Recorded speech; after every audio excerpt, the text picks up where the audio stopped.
اعوذ باللہ من الشیطان الرجیم بسم اللہ الرحمن الرحیم الحمد للہ رب العالمین والصلاة والسلام علی سید الانبیاء والمرسلین وعلی آلہ وصحبہ اجمعین اما بعد فاعوذ باللہ من الشیطان الرجیم بسم اللہ الرحمن الرحیم یسألونک عن الخمر والمیسر قل فیہما اثم کبیر ومنافع للناس وإثمهما أكبر من نفعهما ويسألونك ماذا ينفقون قل العفو كذلك يبين الله لكم الآيات لعلكم تتفكرون في الدنيا والآخرة ويسألونك عن اليتامى قل إصلاح لهم خير وإن تخالطوهم فإخوانكم والله يعلم المفسد من المصلح ولو شاء الله لعنتكم إن الله عزيز حكيم صدق الله العظيم اللهم أرنا الحق حقا وارزقنا اتباعه وأرنا الباطل باطلا وارزقنا اجتنابه اللهم يسر لنا هذا الأمر اما بعد. جیسا کہ آیت البر کے بعد اسلام کے مختلف احکامات پر روشنی ڈالی جا رہی ہے اور سورہ بقرہ کا دوسرا نصف جو ہے اسی پر مشتمل ہے. چنانچہ گزشتہ مجلس میں قتال کی فرضیت کے بارے میں ذکر تھا اور اسی طرح جو شہر حرام میں قتال کے تعلق سے اشکالات تھے اس کا جواب دیا گیا. اب یہاں پر ایک دوسرے حکم کی طرف اشارہ کرتے ہیں. چنانچہ صحابہ کرام کے جو سوالات کا سلسلہ اس صورت میں چلا ہے تو اس میں سے ایک اور سوال یہاں پر جو ہے پوچھا گیا تھا شراب اور جوئے کے تعلق سے. اسی کو یہاں پر نقل کرتے ہیں. یسألونک عن الخمر والمیسر، لوگ آپ سے شراب اور قمار کی بابت دریافت کرتے ہیں، یعنی یہ شراب اور یہ جوا وغیرہ یہ کیسا ہے اور اس کے تعلق سے ہمیں کیا حکم ہے. پوچھنے والے کون ہیں؟ اس میں جو ہے فرمایا اس آیت سے پہلے یہ بات سمجھ لی جائے کہ شراب اور جوا یہ پہلے سے حرام نہیں تھا بلکہ حلال تھا اور اس کی گنجائش تھی اور اس کا تعامل عربوں میں بہت زیادہ تھا.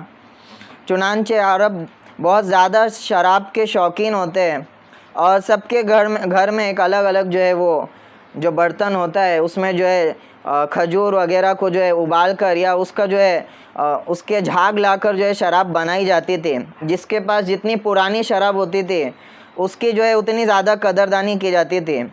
تو شراب کا ایک عام تعامل تھا، اسی طرح جوئے وغیرہ کا بھی. تو چنانچہ بعض افراد ایسے تھے جیسا کہ ہم بھی مشاہدہ کرتے ہیں، کچھ لوگ ایسے ہوتے ہیں کہ ان کی عقل جو ہے وہ زیادہ جو ہے پھرتیلی ہوتی ہے، تو طبیعت کے تقاضے ہی کی وجہ سے وہ بعض چیزوں کے کیا کرتے اپنے اوپر برا سمجھ کر اس سے دور رہتے. ان کی جو ہے عقل جو ہے غالب ہوتی ہے. تو اسی طرح صحابہ میں سے بھی بہت سارے افراد ایسے گزرے جو ان چیزوں کے حرام ہونے سے پہلے ہی طبعی طور پر ان سے نفرت رکھتے تھے. وہ سمجھ چکے تھے کہ بھئی اس میں ہماری بھلائی نہیں ہے. چنانچہ ان چیزوں سے وہ اسلام لانے سے پہلے ہی کیا تھے؟ دور تھے.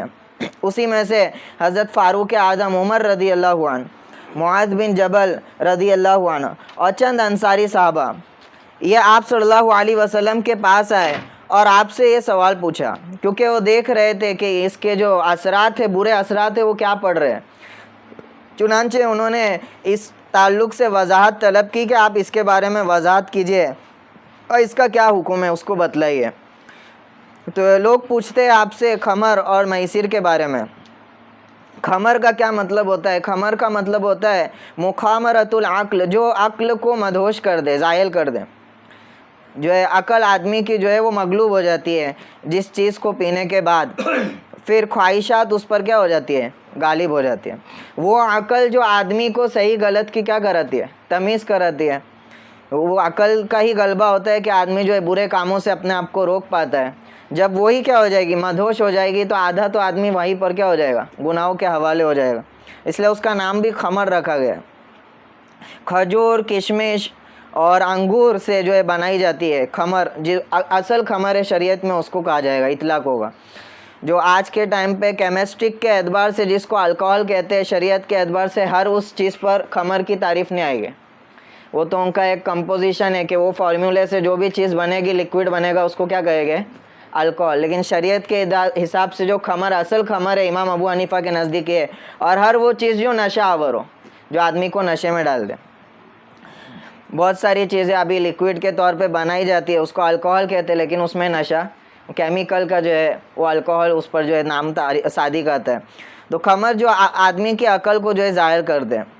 والمیسر، میسر کا مطلب ہوتا ہے یسار، یاسر سے بنا ہے، تقسیم کرنے والا، ڈسٹریبیوٹ کرنے والا. جوئے کی ایک قسم تھی. عام طور پر کیا کرتے تھے عرب، ایک اونٹ کو ذبح کیا، ذبح کرنے کے بعد اب اس پر جو ہے جوا کھیلتے تھے، جس کے حصے میں 7 حصے اس کے کچھ کرتے تھے، غالباً 7 یا 9، اور ان حصے پر کے وہ جو ہے جوا کھیلتے تھے. جس کے حصے میں جتنا حصہ آیا وہ اس کا ہو گیا. آخر میں جو آدمی بچے گا جس کے حصے میں کوئی بھی حصہ نہیں آیا، وہ جو ہے پورے اونٹ کی جو ہے قیمت ادا کرے گا. تو اس طرح کا جوا تھا وہ میسر. اسی طرح میسر اس لیے بھی یسار سے بھی آتا ہے. یسار کا مطلب ہوتا ہے آسانی سے. تو میسر کا مطلب یہ ہو گیا ایسا مال جو آسانی سے آ جائے، کچھ لگائے بغیر ہمارے پاس آ جائے. تو میسر اس سے آتا ہے. اسی کو قمار کہتے ہیں. قمار یعنی جوا، اس کا ٹرانسلیشن کرے گے. قمار کو قمار کیوں کہتے ہیں؟ قمار اس لیے کہتے ہیں قمر سے مشتق ہے وہ، یعنی چاند سے. جس طرح چاند چھوٹا بڑا ہوتا رہتا ہے، حیت بدلتی رہتی ہے، اسی طرح جوا کھیلنے والے کا بھی کیا ہے، نفع نقصان کا جو ہے پریپوزیشن جو ہے بدلتی رہتی ہے. کبھی زیادہ نفع ہو گیا، کبھی نقصان ہو گیا، کبھی گھٹ گیا، غائب ہو گیا، چاند کی طرح. تو اس وجہ سے قمار کہتے ہیں. تو یہ دونوں چیزوں کے بارے میں سوال تھا. تو جواب بڑا حکیمانہ یہاں پر دیا گیا. کل فیہما اسم کبیر، آپ کہہ دیجئے کہ ان میں بڑا گناہ ہے. اسم کبیر، اسم کا لفظ جو آتا ہے وہ بری چیز کے لیے آتا ہے، یعنی جو مورل نہ ہو، امورل ہو. معاشرت میں، شریعت میں اس کی طبیعت کے اعتبار سے اس کو برا سمجھا جائے، اس سے قباحت کا اظہار کیا جائے، اور برائی اور جو ہے اس ناپسندیدگی کا اظہار کیا جائے. اسم تو اس میں اسم ہے. اور کبیر، شراب کے تعلق سے پورے قرآن میں 4 آیتیں نازل ہوئی ہے، اور شراب کی جو حرمت کا پروسیس ہے وہ جو ہے تدریجاً کیا گیا، سلولی کیا گیا. ایک دم سے شراب کی حرمت کو جو ہے لادا نہیں گیا. سب سے پہلی جو آیت ہے وہ یہ والی آیت ہے. یہاں پر صرف اس کے برائی کی طرف اشارہ کر دیا گیا کہ اس میں نقصانات ہیں بہت سارے. تو کل فیہما اسم کبیر، اس میں بہت بڑے بڑے گناہ ہے. یعنی گناہ ہے یعنی فی نفسی گناہ نہیں ہے، یعنی اس کو پینے کے بعد وہ گناہ کا کیا کرنے لگتا ہے، ذریعہ بننے لگتا ہے. وَمَنَافِعُ لِلنَّاسِ، اور لوگوں کے لیے فائدے بھی ہے. اور لوگوں کے لیے تو فائدے ہونا، فائدے سے مراد کیا ہے کہ اس کو پی کر آدمی کے اندر چستی آ جاتی ہے، یا اسی طرح جو حضرات اس کو تناول کرتے ہیں، غم وغیرہ جو ہے بھول جاتے ہیں، جو ہے مینٹلی ان کو سپورٹ ملتا ہے.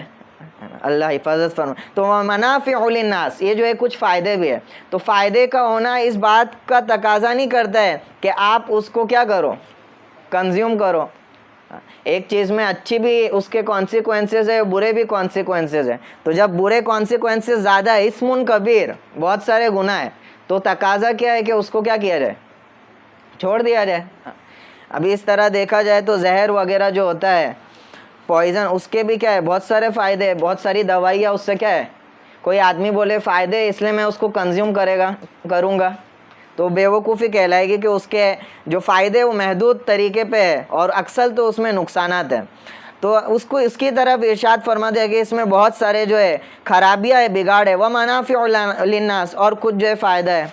شراب کا میں نے بتا دیا. جوئے کا کیا فائدہ ہے؟ جوئے کا فائدہ تو بتا دیا، میسر یعنی آسانی سے مال آ جاتا ہے. تو فائدہ تو ہر چیز کا ہے، چوری کا بھی ہے، ڈاکے کا بھی ہے. کوئی چیز بغیر فائدے کے نہیں ہے. چوری کرتا ہے تو فائدہ ہوتا ہے نہیں اس کو، بغیر کچھ سرمایہ لگا کے. لیکن ایسا فائدہ جو اجتماعی زندگی پر اثر انداز ہو مسلمانوں کے، اسی طرح کسی کی حق تلفی پر جو ہے مشتمل ہو، تو اس کی شریعت میں گنجائش نہیں ہے. تو وہی فرمائے کہ فائدے ہیں تھوڑے بہت لیکن اس کا گناہ بہت زیادہ بڑا ہے، جس کو یہاں پہ ابھی ارشاد فرما رہے ہیں وَإِثْمُهُمَا أَكْبَرُ مِن نَفْعِهِمَا، اور ان کا گناہ ان کے فائدوں سے کہیں بڑا ہوا ہے، یعنی ان کا گناہ ان کے فائدوں سے کہیں زیادہ. یہاں سے شریعت کا ایک قاعدہ نکلتا ہے، دفع المضرات اقدم علی جلب المنفعات. اس کا مطلب یہ ہے کہ مضرت جو نقصانات ہے اس کو دفع کرنا نفع کو کھینچنے سے زیادہ مقدم ہے. ایک چیز سے آپ کو فائدہ بھی ہو رہا ہے اور نقصان بھی ہو رہا ہے، تو نقصان سے بچنا یہ زیادہ مقدم ہے بنسبت کس کے فائدے کو حاصل کرنے کے. تو یہ جو ہے شریعت کا اصول نکلتے ہیں اور بہت سارے احکامات اس سے نکلتے ہیں. وَإِثْمُهُمَا أَكْبَرُ مِن نَفْعِهِمَا، اور ان کے نقصانات ان کے نفع سے، ان کا گناہ ان کے فائدوں سے کہیں بڑا ہوا ہے، شراب اور خمر کا. اب یہاں پہ تھوڑی روشنی آپ حضرات توجہ فرمائیں. یہ قرآن کے ایک ایک احکام پر جو ہے کلام کیا جائے تو کئی گھنٹے کم پڑ جائے گے، اور آیتوں کا جو ہے تفسیر بھی ہوتی ہے، مختصر انداز میں بیان کرنے کی کوشش کی جاتی ہے. چنانچہ میں نے کہا کہ 4 آیتیں قرآن میں شراب کے تعلق سے نازل ہوئی. خمر کا معنی بتلا دیا گیا. تو پہلی آیت یہ تھی جس میں قباحت جو ہے ظاہر کی گئی، اس سے جو ہے ناپسندیدگی کا اظہار کیا گیا. اور اس سے پہلے میں بتلا چکا بہت سے صحابہ ایسے تھے جو جاہلیت میں بھی شراب سے دور رہے. اس میں سے ایک جعفر رضی اللہ عنہ بھی ہے. ان کی بھی 4 خصلت ایسی تھی جو اللہ تعالیٰ نے جو ہے اس پر جو ہے فخر کیا اور آپ سسم سے جو ہے اس کا ذکر کیا. تو جب آپ نے پوچھا جعفر رضی اللہ عنہ سے کہ کون سی خصلت ہے، تو اس میں سے ایک خصلت یہ بتائی کہ آپ جو ہے شراب جو ہے نہیں پیتے تھے، اس طرح بت پرستی نہیں کرتے تھے، اور 2 خصلت جو ہے عارض آتی ہے. تو بہت سارے صحابہ نیک طبیعت والے اس سے پہلے سے دور رہے، لیکن بہت سارے لوگ جن کا تعامل تھا وہ یہ آیت نازل ہونے کے بعد شراب سے دور رہنے لگے. ان کو سمجھ میں آ گیا کہ مزاج میں کیا ہے، شریعت میں اللہ تعالیٰ کے نزدیک پسندیدگی اس میں معلوم نہیں ہو رہی، تو یہ آیت سے وہ باز ہو گئے، لیکن حرام ابھی بھی نہیں ہوئی. یہ آیت نازل ہوئی. اس کے بعد کیا ہوا؟ اس کے بعد حضرت عبد الرحمن بن عوف رضی اللہ عنہ نے دعوت کی. دعوت میں چند صحابہ بھی آئے. اس کے بعد جو ہے کھانے کے بعد جو ہے شراب کا دور چلا، تو لوگوں نے کثرت سے سیر ہو کے شراب پی. پھر مغرب کی نماز کا وقت ہے، تو مغرب کی نماز کے وقت میں ایک صحابی کو جو آگے بڑھا دیا کہ آپ کیا کرو، امامت کرو. تو انہوں نے شراب کا جو ہے خمار تھا تو نماز میں قرات میں غلطی کر دی. قل یا ایھا الکافرون کی صورت پڑھ رہے تھے، اس میں انہوں نے جو ہے غلطی کر دی. تو یہ ساری آیت جب آپ کو معلوم پڑی تو اس پہ ایک آیت اور نازل ہوئی. یہ دوسری آیت، یا ایھا الذین آمنوا لا تقربوا الصلاۃ وانتم سکارا. مطلقاً جو ہے شراب پہلے گنجائش تھی، اب ایک مخصوص حالت میں اس کو منع کر دیا گیا کہ نماز کی حالت میں اب تم کو یا ایھا الذین آمنوا لا تقربوا الصلاۃ وانتم سکارا حتی تعلموا، یہاں تک کہ تمہیں معلوم ہو، ما تقولون، کہ تم کیا کہہ رہے ہو یہ تم سمجھ رہے ہو. اور شراب میں وہ چیز ختم ہو جاتی. تو نماز کی حالت میں کیا کیا گیا اس کو، یعنی یہاں سے یہ بات سمجھ میں آ گئی کہ نماز اور شراب میں کیا ہے، کسی ایک قسم کی تناز ہے، اپوزیشن ہے، کہ آدمی شراب کی حالت میں اللہ کو یاد کرنا چاہے تو کامل طور پہ نہیں کر سکتا ہے. تو یہاں یہ آیت نازل ہونے کے بعد بھی بہت سارے صحاباؤں نے، شراب ابھی حرام نہیں ہوئی تھی مطلقاً، لیکن یہ آیت کے بعد چھوڑ دی کہ یہ تو ہمیں نماز سے کیا کرتی ہے، معنی بن رہی ہے، تو ہم اس کو چھوڑ دیں. تو یہ ایک مخصوص حالت میں جو ہے شراب کو حرام کی اس آیت نے، کہ آپ کو جو ہے نماز کی حالت میں شراب نہیں پینی ہے. پھر اس کے بعد ایک واقعہ پیش آیا، عتبان بن مالک نے دعوت کی، اور اس میں سعد بن ابی وقاص بھی تھے، اور اسی طرح جو ہے دعوت ہوئی، اور اس کے بعد جو ہے شراب نوشی کا دور شروع ہوا. تو سعد بن ابی وقاص تھے، اس میں شراب پینے کے بعد جیسا کہ عربوں کا جو ہے رواج تھا کہ شعر و شاعری میں جو ہے مشغول ہو جاتے، اپنے آبا و اجداد کی جو ہے فخر کو بیان کرتے. تو سعد بن ابی وقاص نے جو ہے شعر کہنا شروع کیا. تو شعر کہتے کہتے کچھ جملے ایسے کہہ دیے جس میں انصار کی ذلت کر دیے، تذلیل کر دی ان کے. تو وہاں سے ایک انصار کا جو ہے نوجوان اٹھا، اس نے جو ہے اونٹ کے جبڑے کی ہڈی لے کے ان کو مار دیا، تو سر پہ زخم آ گیا. تو یہ اسی جو ہے شکوے کو لے کر آپ صلی اللہ علیہ وسلم کے پاس آئے. تو آپ صلی اللہ علیہ وسلم نے اس وقت جو ہے دعا کی اللہم بین لنا فی الخمری بیانا شافیاً، یا اللہ تعالیٰ یہ شراب کے معاملے میں ایک واضح بیان آپ نازل کر دو، بیان کر دو۔ تو اس پہ سورہ مائدہ کی جو ہے آیت نازل ہوئے، یا ایھا الذین آمنوا انما الخمر والمیسر، میسر بھی آ گیا اس میں، والازلام رجس من عمل الشیطان، یہ ایک گندگی ہے، شیطان کا جیسا عمل ہے، فاجتنبوہ، اب اس سے بچو، لعلکم تفلحون، تاکہ تم کامیاب ہو جاؤ۔ یہ تیسری آیت۔ چوتھی آیت اس کے بعد ہی والی، انما یرید الشیطان، بے شک شیطان چاہتا ہے، ان یوقع، کہ وہ ڈالے، بینکم العداوہ، آپ کے درمیان عداوت، والبغضاء، اور بغض کو۔ تو اس طرح کی آیت، فہل انتم منتہون، کیا اب تم توبہ کرتے ہو شراب سے؟ تو سارے صحابہ نے وہ آیت سن کے کہا انتہینا، کہ ہم کیا کرتے، شراب سے توبہ کرتے۔ تو یہ 4 آیت تھی، جو بعد کی 2 آیت تھی، اس میں مطلقاً شراب کو کیا کر دیا گیا، حرام کر دیا گیا۔ تو آپ اسلام کے احکام جاری کرنے کے سلیقے پر نظر ڈالے کہ کس حکمت کے ساتھ اس نے تدریجی اعتبار سے اس بدترین خصلت کو ایسے لوگوں کی زندگیوں سے نکالا جو اس کے انتہائی عادی بن چکے تھے، ایڈکٹ ہو چکے تھے۔ تو یہ اسلام کا ایک تمغہ امتیاز ہے، اور اس کو جو ہے کمپیئر کیا جاتا ہے دوسری حکومتوں کے ساتھ، کہ دنیا میں بہت سی سویلائزیشن ہے، بہت سی حکومتیں ہیں، ان لوگوں نے بھی اس کی مضرت کو سمجھا، لیکن اس کو عوام سے ختم کرنے کی جتنی کوشش کی، ہر کوشش میں ناکام رہے۔ یہ صرف اسلام کا ہی تمغہ امتیاز ہے کہ پورے اس کے متبعین کو اس نے اس وقت شراب سے پاک کر دیا۔ تو یہ 4 آیتیں نازل ہوئی، چوتھی آیت جب نازل ہوئی، اس کے بعد جب شراب حرام ہوئی ہے، تو سارے صحاباؤں نے جو ہے اس کو جو ہے ترک کر دیا، یہاں تک کہ وہ زمانہ ایسا گزرا کہ جیسے جیسے وہ ندا لگتی گئی، اور جن صحاباؤں کے لب پر شراب تھی ان لوگوں نے وہاں سے جو ہے اس کو ہٹا دی۔ اسی طرح جن کے گھروں میں جو ہے وہ برتنوں میں تھی، انہوں نے بہانہ جو ہے شروع کر دیا۔ اسی طرح ایک صاحب تھے، وہ طائف کی طرف، شام کی طرف سے پورے مال کی جو ہے اپنے پاس جتنی دولت تھی اس کی شراب خرید کر لا رہے تھے تجارت کے لیے۔ ان کے کان میں یہ ندا آئی تو اس کو جو ہے پہاڑ میں رکھا پہلے انہوں نے، اور پھر آپ صلی اللہ علیہ وسلم کے پاس آئے کہ کیا کیا جائے، تو آپ نے کہا کہ اس کو بہا دو۔ چنانچہ اپنے ہاتھوں سے پوری اپنی زندگی کی کمائی کو انہوں نے توڑ کر ختم کیا۔ یہ اطاعت تھی ان کے۔ اسی طرح آپ صلی اللہ علیہ وسلم نے ایک جگہ بیان کر دی کہ یہاں پہ سب شراب جمع کر دو، تو جتنی بھی بازار وغیرہ میں شراب تھی وہاں پر جو ہے لائی گئی۔ تو اتنی کثرت سے جو ہے شراب کو بہایا گیا اس دن کہ انصار کہتے کہ ندیوں کی طرح شراب کی ہم کو نظر آنے لگی، یہاں تک کہ کئی سال بعد بھی جب بارش ہوتی تو شراب کا اثر اور بو محسوس ہوتی تھی، زمین میں اتنا شراب بہایا گیا تھا۔ تو اس قدر تعمیل کرنا یہ دنیا کی نظیر میں اب تک جو ہے دیکھا نہیں گیا کہ اتنی بڑی جماعت سے شراب کو دور کرانا اتنے پر اثر انداز سے ابھی تک ممکن نہیں ہو سکا۔ امریکہ میں ایک تحریک چلی تھی، جو ہے شراب کو مضرت کو دیکھتے ہوئے ان لوگوں نے جو ہے اس کو دور کرنے کے لیے جو ہے کئی جو ہے تحریک چلائی، ایک پوری ٹیم کو تیار کیا، اور پھر ان لوگوں نے میڈیا کا سہارا لیا، کئی اشتہارات شراب کے سائنٹیفکلی جو نقصانات ہیں اور اسی طرح اس کی جو برائیاں ہیں اس کو ہر میڈیا کے ذریعے ویکلی یا وقفے وقفے میں جو ہے وہ پوسٹ کر دیتے ہیں، نیوز پیپروں کے ذریعے، اس کے ذریعے، اس کے ذریعے۔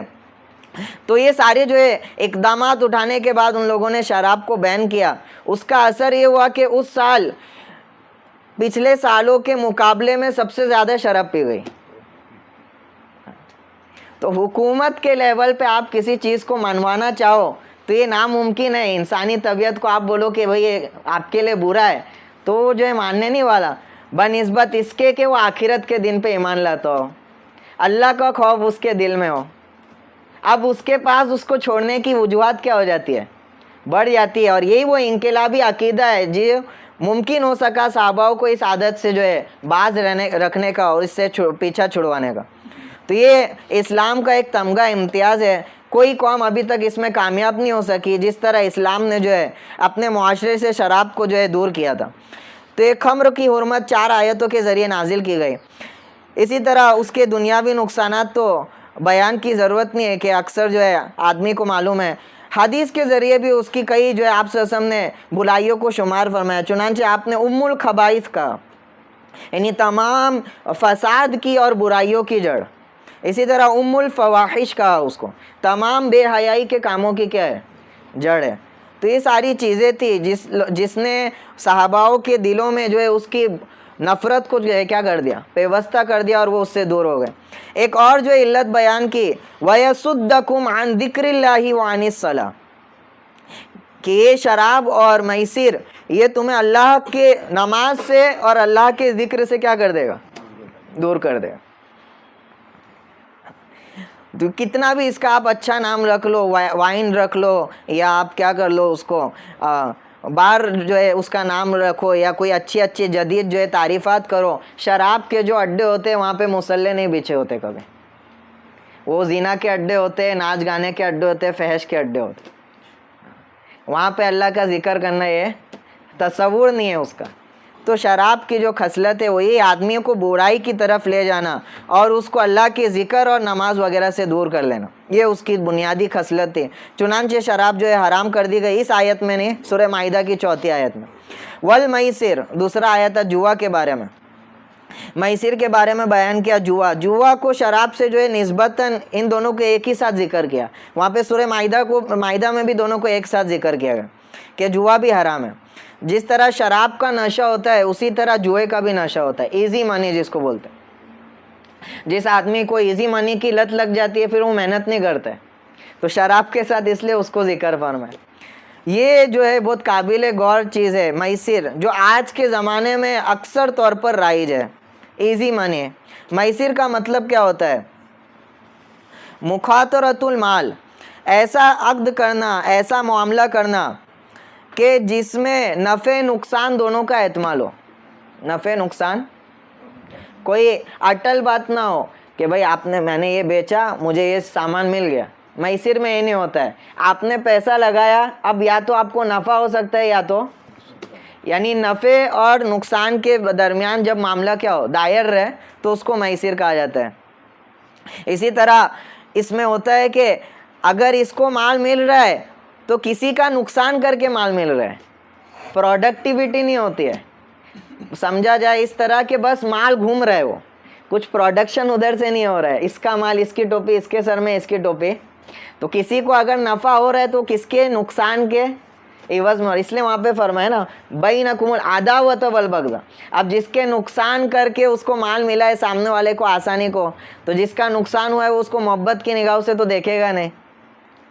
کبھی کبھی پوری زندگی کی گاڑی کمائی چلے جاتی ہے, اب بغض ہے, عداوت ہے, قتل و غارت ہے, وہ ساری سلسلے کیا ہوتے ہیں یہاں سے شروع ہو جاتے ہیں. تو کسی بھی ایسا معاملہ کرنا کہ اس میں جو ہے معاملہ جو ہے نفع نقصان کے درمیان جو ہے دائر ہے, کوئی پکی بات نہ ہو, اس کو جوا کہا جائے گا, میسر کہا جائے گا. آج کے ٹائم پہ بڑی بڑی چیزیں اس کو بھی مزین کیا گیا ہے کسینوں کے نام سے. اسی طرح ابھی جو ہندوستان والے جو ہے کرکٹ کا شوق رکھتے ہیں, تو کرکٹ کے ذریعے ان کو کیا کیا جائے, جوئے میں مبتلا, ڈریم 11, ڈریم 12, ڈریم 13. تو اس طرح کی ایکٹیویٹیز کہ پیسہ لگاؤ اور کیا ہے نفع حاصل کرو, ایزی منی. تو یہ بہت بری لت ہے. وہ شراب کے ساتھ اس کو جوڑا, یہ بھی شریعت میں حرام ہے. اسی طرح ملٹی لیول مارکیٹنگ کر کے ایک اسکیم آئی ہے, ہیرا گولڈ آئی تھی, اس میں بھی یہی تھا کہ آپ پیسہ لگا دو اور آپ کو کیا ایک متعین رقم ہر مہینے ملتے جائے گی. یہ بھی ایزی منی.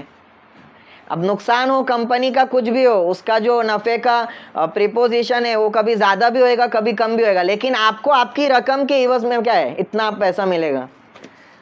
تو یہ بھی کیا ہو گیا, اسی کے صورت میں آگے کہ آپ نقصان کو بیری مت کرو, بس نفع آپ کو ملے. تو یہ بھی پیسوں کی ہیرا پھیری ہوتی ہے کہ جیسے جیسے آپ نئے نئے ممبر بناؤ گے, ان نئے ممبروں سے جو پیسہ حاصل ہوئے گا یہ پرانے ممبر کو دیتے جائے گا. وہ ایک نظام ایک حد تک چلے گا, ایک لیول آئے گا کہ نئے ممبر بننا ختم ہو جائے گا اور پورا جو ہے نظام کیا ہونے لگے گا, اسکیم ہوئے گا. تو یہ میسر کا مزاج. اسی طرح ملٹی لیول مارکیٹنگ, یہ مضمون پہ عاجز کا اور میرا ایک مقالہ بھی ہے, آرٹیکل بھی ہے جو میں نے تفصیل سے لکھا ہوں, ملٹی لیول مارکیٹنگ کا نظام کس طرح کام کرتا ہے اور اس کے کیا کیا نقصانات ہیں. اس میں ساری چیزیں شمار کی تفصیل کے لیے, اس کو آپ دیکھ سکتے ہیں. تو اسی طرح میسر کا جو مزاج ہے وہ ایسے ہی ہوتا ہے کہ پروڈکٹیوٹی نہیں ہوتی ہے, بس پامال کیا ہوتا ہے گھومتا رہتا ہے. اس کا نتیجہ کیا ہوتا ہے, معاشرے میں سے ایک طبقے کا مال کم ہوتا رہتا ہے اور ایک طبقے کے پاس مال سمٹتا رہتا ہے.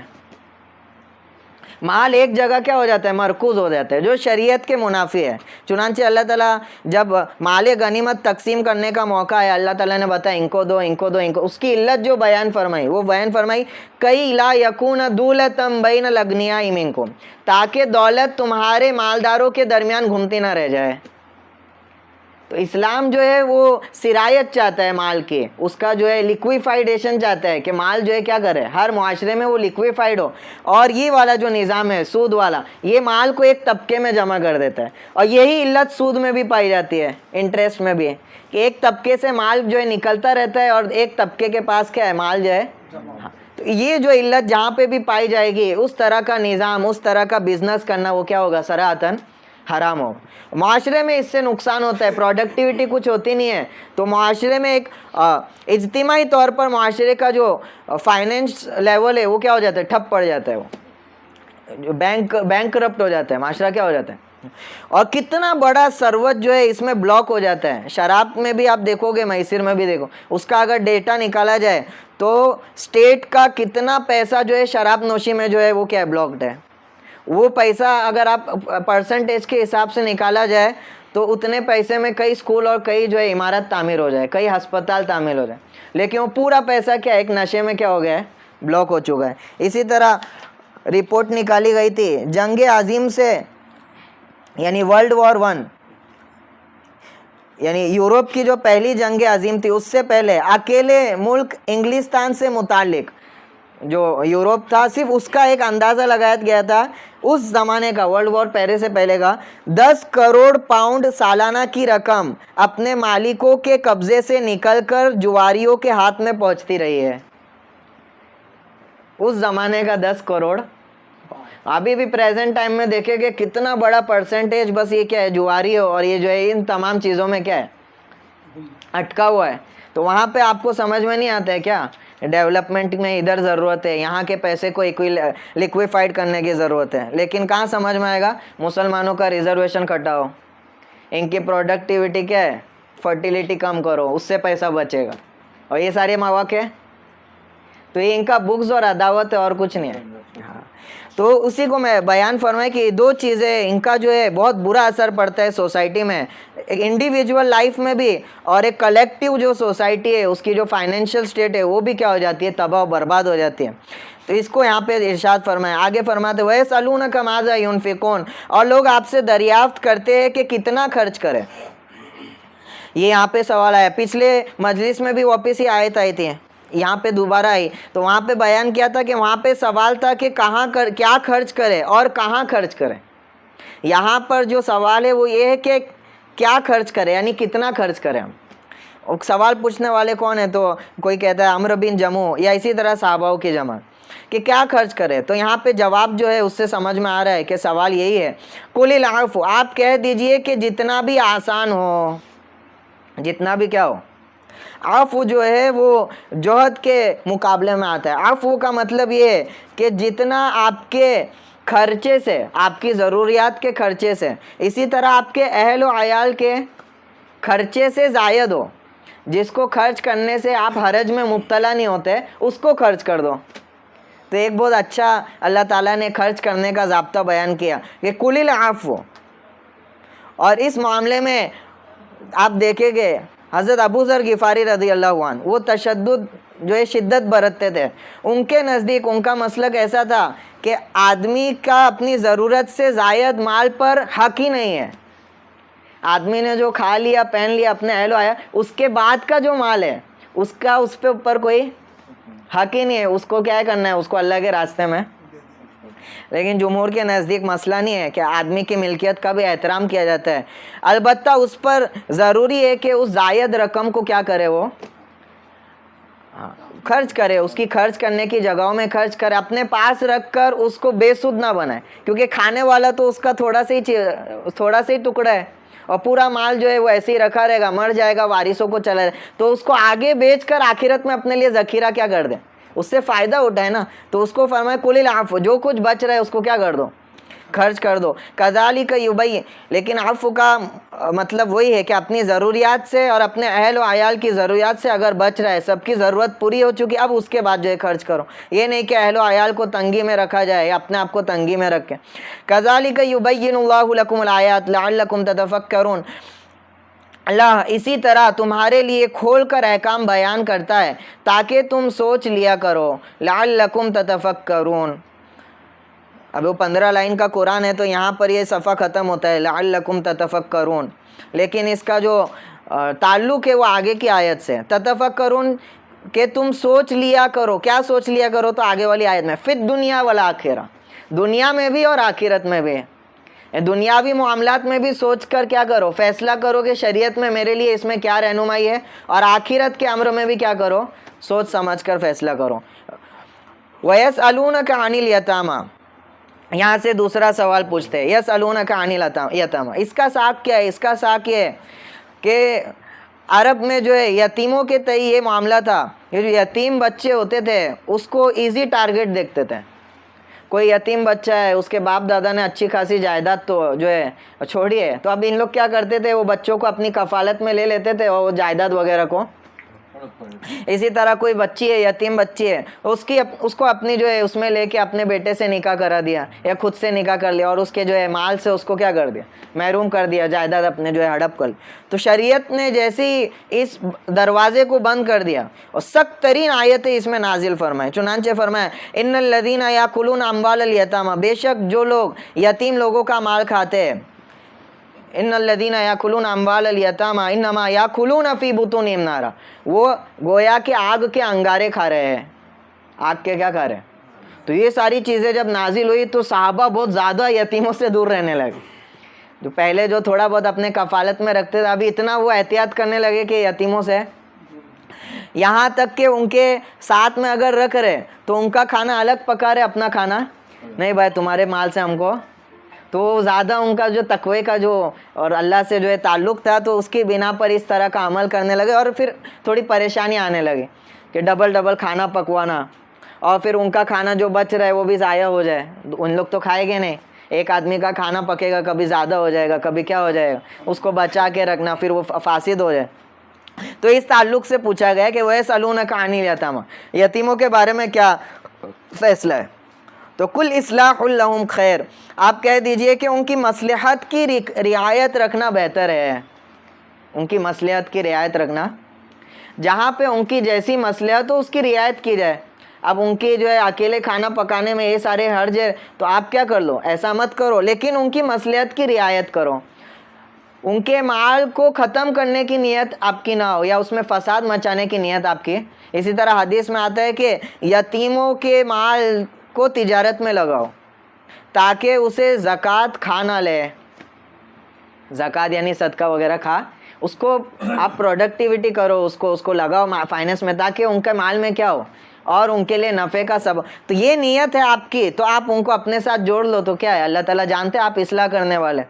تو کل اصلاح لہم خیر، ان کے ساتھ اصلاح کرنا یہ بہت زیادہ خیر ہے. وَإِن تُخَالِطُوهُمْ، اگر تم ان کے ساتھ خرچ شامل رکھو، یعنی اپنے ساتھ خلط کر لو ان کو خرچوں میں، فَإِخْوَانُكُمْ، تو یہ کوئی ایسے نہیں ہے کہ دوسری دنیا سے آئے ہوئے لوگ ہیں، آپ کو اپنے سے، یہ تو آپ کے بھائی ہے، یہ تو آپ کے کیا ہے، دینی بھائی ہے. اور بھائی کے ساتھ تعلق یہ ہوتا ہے کہ خرچے وغیرہ سب ساتھ میں ملائے جاتے ہیں، کھانا ساتھ میں پکایا جاتا ہے. اور تو آپ یہ معاملہ کرو، ان کے ساتھ بھائی ہے آپ کے. واللہ یعلم المفسد من المصلح، لیکن جو بھی ساتھ ملا رہا ہے اس کی کیا نیت ہے اللہ جانتا ہے. تو فرما رہے واللہ یعلم، اللہ تعالیٰ فساد مچانے والے کو بھی جانتا ہے اور جو اصلاح کرنے والا ہے اس کو بھی جانتا ہے کس نیت سے آپ جوڑ رہے ہو اپنے ساتھ.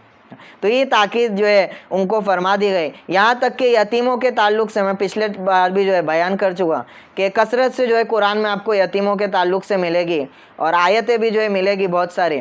تو یتیموں کا بہت خاصا جو ہے اس کی رعایت رکھی گئی.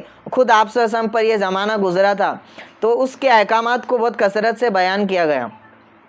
تو یہاں پہ بھی یتیموں کا ایسا احترام ہے کہ ان کے مال کو جو ہے آپ جوائن کر سکتے ہیں، لیکن ان کی ملکیت جو ہوگی ان کی ملکیت ہوگی. ایسا نہیں کہ آپ پرورش کر رہے ہو تو ان کا مال آپ کا ہو گیا. ابھی ایسا نہیں ہوگا، ان کی ملکیت مستقل ہوگی. یہاں تک کہ ان کا اتنا احترام کیا جائے گا کہ اگر غیر مسلم جو یتیم ہے یعنی مسلمان بچہ نہیں ہے تو بالغ ہونے کے بعد اس کو اسلام پر مجبور نہیں کیا جائے گا, اس کو چوائس ہو گیا, اگر وہ چاہے تو اسلام قبول کر لے, چاہے تو اپنے دین پر. تو اتنا زیادہ کیا کیا گیا, ان کی رعایت کی گئی. اور کون چارج لگا رہا ہے اسلام پر؟ فورس کنورژن کا. کیا لگا رہے؟ تو ان کو معلوم نہیں ہے, غلطی ان کی نہیں ہے, غلطی ہماری ہے. تو آپ کو دعوت دیتے ہیں ہم کہ آپ مجال میں آئے, اپنے اسلام کا دفاع کرنے کے لیے ساتھ دے, اسلام کو پیش کرنا شروع کر دے, جس پیمانے میں, جس حیثیت میں وہ کام شروع کر دے, تاکہ غلط فہمیاں کم اور اسلام کی صحیح شکل کیا ہے, پیش ہونا شروع ہو جائے. واللہ ولو شاء اللہ لعنتکم, اور اللہ اگر چاہتا تو تم کو پریشانی میں ڈال دیتا. اللہ تعالیٰ چاہتے تو اس میں سختی کا حکم بھی دے دیتے, نہیں ان کا ہر چیز الگ رہے گا, ہر چیز. لیکن اللہ نے کیا کیا, لطف کا معاملہ کیا. ان اللہ عزیز, بے شک اللہ تعالیٰ زبردست ہے, جو حکم دے گا اس کو نافذ کر دے گا, کسی سے پوچھنے کی ضرورت نہیں. حکیم, البتہ حکمت والا ہے, جو مصلحت ہے اس کے موافق کیا کرتا ہے, حکم دیتا ہے. ولا تنکحوا المشرکات حتی یؤمن, اور نکاح مشرک عورتوں کے ساتھ نہ کرو جب تک وہ ایمان نہ لے آئے. ولا تنکحوا المشرکات حتی یؤمن, کیا کہتے ہیں آج, لو جہاد, پوری بنیادی ختم کر دی, ایک ٹکڑا ہے بس, اس کا صرف ٹرانسلیشن کرنا ہی کافی ہے, چاہے جائے کہ میں تفسیر کروں. ولا تنکحوا المشرکات, اور نکاح مشرک عورتوں کے ساتھ نہ کرنا, حتی یؤمن, یہاں تک کہ وہ ایمان لے آئے. ایمان کہاں سے لائے گے بھائی, زبان سے لائے گے, دل سے لائے گے؟ فورس کنورژن باقی رہا ہے اس میں. اور یہاں پہ نکاح کرنے کی ترغیب دی جا رہی ہے, منع کی جا رہا ہے. مشرک عورتوں سے نکاح مت کرنا. نکاح جو ہے صرف ایک فزیکل جو ہے ریلیشن نہیں ہے, بلکہ ایک ایموشنل ریلیشن بھی قائم ہوتا ہے میاں بیوی کے درمیان. تو ان کے عقیدے بھی ایک دوسرے کے اوپر اثر ڈال سکتے ہیں. تو کہیں ان کا مشرکانہ عقیدہ تمہارے توحید کے عقیدے کو متاثر نہ کر دے. تو ہمارے نزدیک تو مبغوض ترین چیز ہے کسی مشرکہ سے کیا کیا جائے, نکاح کیا جائے, کہ کہیں ہماری توحید کی دولت پہ کیا نہ ہو جائے, اثر نہ پڑ جائے. تو اس کو فرما رہے ولا تنکحوا المشرکات حتی. تو جو لا بنا رہے ہیں ہم, ان کے لا بنانے پہ ان کا کیا کرتے ہیں, سپورٹ کرتے ہیں کہ تھوڑی بھی گنجائش نہیں دی جائے کس کی, مشرکہ کو عورت انٹرفیتھ میرج کی. ہمارا شریعت کا تو مزاج ہی, ہم کو دور ہی رہنا کیا ہے ہمارے لیے بہتر ہے, اور ہم جو ہے دور رہ کر خوش ہے. ولا امۃ مؤمنۃ, کہ مومنہ آگے جو ہے اس کو اور زیادہ واضح کر دیا. ولا امۃ مؤمنۃ, اور بے شک ایک مومن باندی. مومن باندی, باندی یعنی جو پچھلے زمانے میں باندیوں کا جو نظام چلتا تھا, جو کسی کی مملوک ہوتی تھی, کسی کی ماتحتی میں ہوتی تھی, باندی ہوتی تھی. تو اگر باندی ہے لیکن ایمان والی ہے, مؤمنۃ, خیر, تو وہ بہتر ہے, من مشرکۃ, ایک مشرکہ آزاد عورت سے, چاہے وہ خوبصورت ہو, مالدار ہو, یا جو ہے نیتا وغیرہ کی بیٹی ہو, کوئی بھی ہو. ایک باندی ہے, اگر وہ ایمان والی ہے تو ہمارے لیے وہ بہتر ہے کس سے, ایک مشرکہ سے. من مشرکۃ ولو اعجبتکم, اگرچہ تم کو کتنی اچھی لگ رہی ہے وہ مشرکہ. تو ایمان سے زیادہ اسلام میں کسی چیز کی قیمت, ایمان ہے تو آپ کا اکرام ہے, آپ سے تعلقات ہے, اور ایمان نہیں ہے تو ایمان والوں کی طرح آپ کے ساتھ معاملہ نہیں کیا جائے گا, آپ کو نکاح کا جو ہے شرف ہے وہ نہیں دیا جائے گا.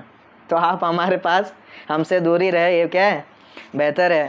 وَلَا تُنْكِحُوا الْمُشْرِكِينَ حَتَّى يُؤْمِنُوا, اور اپنی عورتوں کو بھی مشرکوں کے نکاح میں نہ دو جب تک کہ وہ ایمان نہ لے آئے. وہاں پہ فرمایا کہ تم نکاح مت کرو, وہاں پہ کیا فرمایا, یہاں پہ فرمایا کہ نکاح مت کراؤ. تنکحوا مشرکین, کس سے, مشرکوں سے, کافر مردوں سے. تو یہاں پہ یہ سمجھ میں آتا ہے کہ عورتوں کا جو نکاح ہوتا ہے وہ کون کراتے ہیں, اس کے ولی کراتے ہیں, ماں باپ کراتے ہیں. تو بغیر ولی کے نکاح کرنا یہ البتہ فقہی اختلاف جو بھی ہو, امام ابو حنیفہ کے نزدیک بالغ ہونے کے بعد جائز, البتہ پسندیدہ نہیں ہے, شریعت کا مزاج نہیں ہے کہ بغیر ولی کے, بغیر اس کے سرپرست کے عورت کیا کرے, اپنی زندگی کا اہم ترین فیصلہ تنہ تنہا لے. اس کی عقل اتنی زیادہ کامل نہیں ہے کہ وہ صحیح فیصلہ لے سکے. اس کا نتیجہ آج ہم دیکھ رہے ہیں, کوئی عورت کہاں پھنس رہی ہے، اس سے جو ہے ناجائز فائدہ اٹھا کر اس کو کیا کر دیا جا رہا ہے، پھینک دیا جا رہا ہے، اور کیا کیا جو ہے مفاسد ہے ہماری آنکھوں کے سامنے. تو وَلَا تُنكِحُوا الْمُشْرِكِينَ، اور اسی طرح اپنی ماتحت میں رہنے والی مسلمان عورتوں کا نکاح مشرکین سے نہ کرو، یہاں تک کہ حتیٰ یؤمنوا، یہاں تک کہ وہ ایمان نہ لے. وہی بات یہاں پہ بھی آئے گی. وَلَعَبْدٌ مُؤْمِنٌ، ایک غلام ایمان والا مرد خَيْرٌ مِّن مُشْرِكٍ، ایک مشرک سے بہتر ہے. وَلَوْ أَعْجَبَكُمْ، چاہے وہ انجینئر کیا ہوا ہو، ڈاکٹری کیا ہوا ہو، اور کسی کمپنی کا CEO ہو. وَلَعَبْدٌ مُؤْمِنٌ خَيْرٌ مِّن مُشْرِكٍ، یہاں پہ بھی وہی بات ہے. اسی طرح مشرک مرد سے جو ہے نکاح نہیں کرایا جائے گا. اس بات میں بھی سختی ہے، اگر ایک مشرک آدمی ہے، ایک مشرک عورت ہے، دونوں میاں بیوی ہے، عورت نے اسلام جو ہے قبول کر لیا، اب کیا ہوئے گا؟ اگر عورت اسلام قبول کرتی ہے اور اسلامی حکومت ہے تو ان کے نکاح کو ختم نہیں کیا جائے گا امام ابو حنیفہ رحمۃ اللہ علیہ کے نزدیک، بلکہ آدمی پر اسلام کو پیش کیا جائے گا. آدمی پہ اسلام کو پیش کیا جائے گا. اگر آدمی قبول کرتا ہے تو نکاح باقی رہے گا، اگر آدمی انکار کرتا ہے تو اس کے انکار کرنے کو نکاح کے ختم کرنے کا سبب کہا جائے گا. عورت کا اسلام لانا فرقت کا سبب نہیں ہوگا. کہ اسلام کیا ہے؟ جوڑ لاتا ہے، وہ توڑنے کے لیے آدمی پہ اسلام پیش کیا جائے، وہ توڑتا ہے، وہ انکار کرتا ہے، تو پھر نکاح کو کیا کر دیا جائے گا؟ ختم کر دیا جائے گا. تو اسی طرح جو ہے مشرک کے ماتحت پہ ایک مومن بندی نہیں رہ سکتی. اس تعلق سے بہت زیادہ سنجیدگی کی ضرورت ہے. حال ہی میں بامبے میں ایک شادی ہوئی اور رشتہ وغیرہ طے ہو گیا، اور باراتی جو ہے مسجد تک آ گئے، اور لڑکا بھی ماشاءاللہ جو ہے شرعی لباس میں، داڑھی ہے اور ٹوپی ہے، ساری چیزیں ہے. لیکن آنے کے بعد پتہ چلا وہ شکیل بن حنیف کو آخری نبی مان رہے. تو کسی بھی بنیادی عقیدے کو کیا کر دینا؟ انکار کر دینا. اسلام کو، آدمی کو اسلام سے کیا کر دے؟ جس طرح ہم ٹٹولتے ہیں کہ بھائی لڑکا کیا ہے، جاب کر رہا ہے کیا نہیں، ذمہ دار ہے کیا نہیں، پڑھا لکھا ہے، اسی کے ساتھ ضروری آج کے زمانے میں کہ اس کے عقیدے کو ٹٹولا جائے. جب رشتہ لینے جائے تو اس کے عقیدے کے تعلق سے بات کی جائے، کیونکہ زمانہ کیا ہے؟ نازک ہے. عقیدہ خراب ہونے کی وجہ سے نکاح تک کیا ہو جائے گا؟ فاسد ہو جائے گا. تو ہم اپنی لڑکیوں کو کس کو دیں؟ مومن مردوں کے ماتحت دینا چاہتے ہیں، کس کی؟ غیر مرد کے ماتحت دینا چاہتے. تو اسی تعلق سے جس طرح ہم جو یہ ساری چیزوں کی چھان بین کی جاتی ہے، اسی طرح اس کے عقیدے کے تعلق سے بھی کیا کرے؟ چھان بین کرے کہ کسی فاسد عقیدے میں وہ مبتلا تو. تو یہ فرمایا اولئک یدعون الی النار، یہ لوگ تو جہنم کی طرف بلا رہے ہیں. یعنی جو کافروں سے نکاح کرے گے تو وہ اپنے عقیدے کی طرف آپ کو بلائے گے، گویا کہ جہنم کی طرف بلا رہے ہیں. واللہ یدعو الی الجنہ والمغفرۃ باذنہ، اور اللہ جنت اور اپنی مغفرت کی طرف کیا کر رہے ہیں؟ بلا رہا ہے. ایک نظام دے رہا ہے جس سے آپ کیا کرو؟ اپنے عقیدے کو سلامت رکھ سکو اور اس کی مغفرت حاصل کر سکو. وَيُبَيِّنُ آیاتہ للناس، اور لوگوں سے وہ اپنے احکام کھول کر بیان کرتا ہے. لعلہم یتذکرون، تاکہ وہ نصیحت حاصل کر لے، تاکہ وہ کیا کر لیں. ایک اور آیت اس میں جو مشرکین سے مراد ہے کہ کیا نہ کرو، مشرکہ یعنی عورتوں سے نکاح نہ کرو، کافر عورتوں سے. تو اس میں تمام کافر عورتیں شامل ہیں ایمان والوں کو چھوڑ کے. اسی طرح اس میں یہودی اور عیسائی عورتیں بھی شامل ہیں، وہ بھی مشرک ہیں. جو بنیادی عقیدے اسلام کے وہ 3 عقیدے ہیں، ایک تو توحید، ایک آخرت، اور تیسرا رسالت. تو یہ جو 3 عقیدے ہیں، یہ تینوں عقیدوں کا انکار کرنے والا کافر کہلاتا ہے.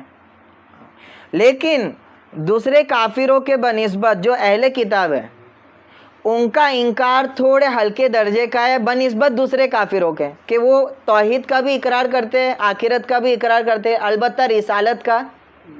تو رسالت بھی اسلام میں ضروری ہے، بنیادی عقیدہ ہے، اس کا انکار کرنے سے بھی آدمی کیا ہو جائے گا. تو اس آیت میں تو ان کو بھی مشرکوں میں جو ہے شامل کیا جائے گا.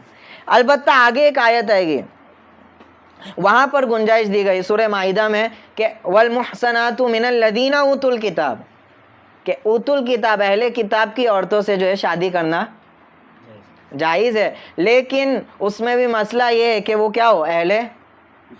اور اس میں بھی گنجائش کس کو ہے؟ آدمی کو ہے کہ اہل کتاب عورت سے کیا کرے؟ وہ نکاح کرے. اس کی گنجائش نہیں کہ عورت مسلمان ہو اور وہ اہل کتاب آدمی سے کیا کرے. تو اس میں گنجائش اس لیے دی گئی کہ آدمی کا انفلوئنس عورت سے زیادہ ہوتا ہے، عورت ماتحتی میں، تو ہو سکتا ہے وہ اپنے صحیح عقیدے کا انفلوئنس اس تک پہنچا دے اور جو خفیف اختلاف ہے وہ کم کر کے وہ عورت بھی کیا ہو جائے. لیکن جہاں آدمی کو اپنے عقیدے کی فکر ہو، اس کا عقیدہ کمزور ہو، یا اس طرح کی مہم چل رہی ہو عیسائیوں کی کہ مسلمانوں کے نکاح میں کیا کیا جائے، ڈالا جائے، ان کے عقیدے کو فاسد کیا جائے، ان کے اندر پھوٹ، تو ایسے ماحول میں نکاح کرنا کیا نہیں ہوگا درست. عراق اور شام میں اس طرح کا معاملہ ہو رہا تھا. حضرت عمر رضی اللہ عنہ کو معلوم پڑا، عمر رضی اللہ عنہ نے فوراً منع کروا دیا. اس طریقے سے جائز تو ہے، لیکن اس جائز کے بہانے میں کیا کیا فساد وہ کھولنے لگے، حکومت کے اندر تک پہنچ گئی ان کی عورتیں اور راز وغیرہ سب فاش کرنے لگے. اور آج ہم دیکھتے ہیں موجودہ اسلامی ممالک کا جو بگاڑ کا سب سے بڑا جو ہے سبب بنا ہے، وہ یہی سبب بنا ہے کہ عورتیں اندر تک پہنچ چکی ہے اور پورے اسلامی نظام کو کیا کر چکی ہے. تو گنجائش وہی ہوگی جہاں پر آپ کو اعتماد ہو. اور اسی طرح پسندیدہ شریعت میں تو بالکل نہیں ہے کہ آپ صلی اللہ علیہ وسلم نے فرمایا کہ نکاح نیک صالح عورت سے کرو، دیندار عورت سے کرو، تاکہ تمہارے بچوں کو بھی کیا دے سکے، ہو دینداری دے سکے. اور پسندیدہ تو یہاں ہی ہے، گنجائش رکھی گئی ہے. اس میں بھی موجودہ زمانے میں جو اہل کتاب ہے، ان کا اہل کتاب ہونے سے کوئی تعلق نہیں ہے اکثر طبقے کا. جب ان کا جائزہ لیا جائے گا تو یہ نہ نبی کو مانتے ہیں نہ کتاب کو مانتے، یہ ملحد ہو چکے ہیں، ایتھسٹ بولتے جس کو. تو ایسے لوگوں سے نکاح کرنے کی گنجائش بالکل نہیں ہوگی. اہل کتاب کا مطلب وہ اہل کتاب پر قائم ہونا چاہیے، نبی کو ماننا چاہیے، ان کی کتاب کو ماننا چاہیے. اور ایسا ہم دیکھیں گے تو پورا جو ہے امریکہ جو ہے وہ بیزار ہو چکا ہے کرسچینٹی سے، آلموسٹ اکثر اس کا طبقہ بیزار ہو چکا. اور جو قائم ہے وہ جو ہے صحیح نقش قدم پر چل رہے نہیں ہے. تو پرہیز کیا جائے. اللہ تعالیٰ جو کچھ ہم نے سنا ہے کہا ہے اس پہ عمل کرنے کی توفیق نصیب فرمائے. اللہم صلی علی محمد صلی اللہ علیہ وسلم، جزا اللہ عن محمد ما هو علیہ صلی اللہ علیہ وسلم. لا الہ الا انت سبحانک انا کنا من الظالمین. اللہم انت فاطر السماوات والارض، انت ولینا فی الدنیا والآخرہ. اللہم توفنا مسلمین والحقنا بالصالحین. یا اللہ ہمارے گناہوں کو معاف فرما. یا اللہ ہمارے بیٹھنے کو یا اللہ قبول فرما، ہمارے کہنے سننے کو قبول فرما. یا اللہ قرآن سے محبت ہم سب کو نصیب فرما. یا اللہ اس کو سمجھنے سمجھانے کا شوق ہم سب کو نصیب فرما. یا اللہ ہمارے جوانوں کو قرآن کا یا اللہ عاشق بنا. یا اللہ حدیث کا عاشق بنا. یا اللہ ان کو یا اللہ رذائل سے نکال کر یا اللہ اسلام سے یا اللہ آراستہ فرما، یا اللہ مزین فرما. یا اللہ ہمارے نوجوانوں کو یا اللہ ضائع ہونے سے اللہ محفوظ فرما. یا اللہ ان کو اسلام کی قوت کا ذریعہ بنا، اسلام کی شان و شوکت کا ذریعہ بنا. یا اللہ ان کو اسلام کے شہزادے بنا. یا اللہ اسلام کو لے کر پورے عالم میں یا اللہ تبلیغ کرنے کی توفیق نصیب فرما. یا اللہ اسلام کا دفاع کرنے کی ہم سب کو توفیق نصیب فرما. اس کے لیے اپنی جان مال کو لگانے کی ہم سب کو توفیق نصیب فرما. یا اللہ مسلمانوں کی محبت ہمارے دلوں میں پیدا فرما. یا اللہ ہماری قوم کے لیے اللہ جان نثاری کرنے کی ہم کو توفیق نصیب فرما. یا اللہ معاشرے میں یا اللہ اصلاح کرنے کی ہم سب کو توفیق نصیب فرما. مفسد بننے سے ہم سب کی حفاظت فرما.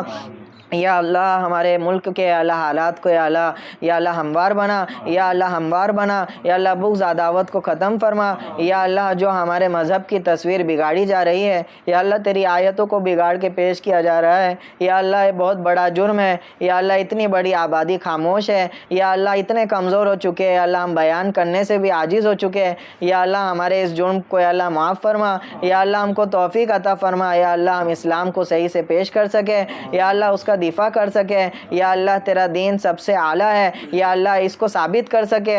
یا اللہ ہمارے فلسطینی بھائیوں کی اللہ حفاظت فرما. یا اللہ ان کی خوب نصرت نصیب فرما. یا اللہ تیرا وعدہ حق ہے. یا اللہ تیرا نصرت کا وعدہ ہے. یا اللہ تیرا نصرت کا وعدہ ہے. یا اللہ تو وعدہ خلاف ہرگز نہیں ہے. یا اللہ ہم تجھ سے تیرے وعدے کا یا اللہ سوال کرتے ہیں، اپنے وعدے کو پورا فرما. یا اللہ اپنی نصرت کو نازل فرما. یا اللہ اپنی نصرت کو نازل فرما. یا اللہ اپنی نصرت کو نازل فرما. ہماری دعاؤں کو اپنے حبیب کے صدقے طفیل قبول فرما.